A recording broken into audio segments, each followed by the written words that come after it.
My life is a catastrophe. At the same time, it's a masterpiece. Disasters coming faster than the priest or the police, to say the least. Just ask the deceased. At one time I had a dad, and then he had a disease. A guy had sat on my knees after begging and pleasing. He released him from his locked knees, from praying and playing in the game of life, plagued with strife, singing to Christ. After 4 years of sickness, hoping that he might live, the many who had witnessed were misguided.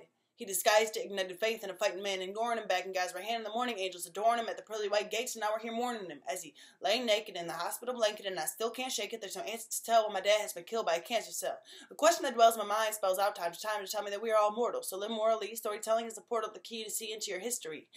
An ancestry might be the answer to his bladder cancer. That doesn't satisfy my need to hold his hands or see his face when he's making a funny glance, or having him yell at me for wearing tight pants, or no one stands where he stands, how much he might understand, how my mind works with no reprimands. He never demanded much from me, just helped me to discover my own creativity, my skills, and my abilities before his illness and fatality.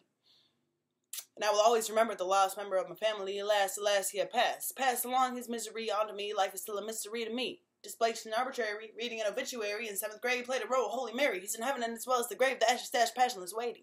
Gradients to gray, and I hate to say it, but I wish I could replace his cremations in the cemetery with a creation, painted with color and inspiration, reverence laced with revelation, because I am reevaluating the value of love, life, and death, and what it's like to breathe the last breath.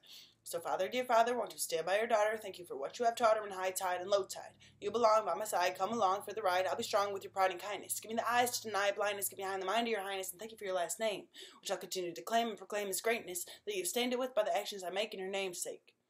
Father, Father, you taught me to love, and now you watch me from above. I never see you enough, but I love you, and I hope it's an okay point of view. Can you see how tall I grew? If only you knew.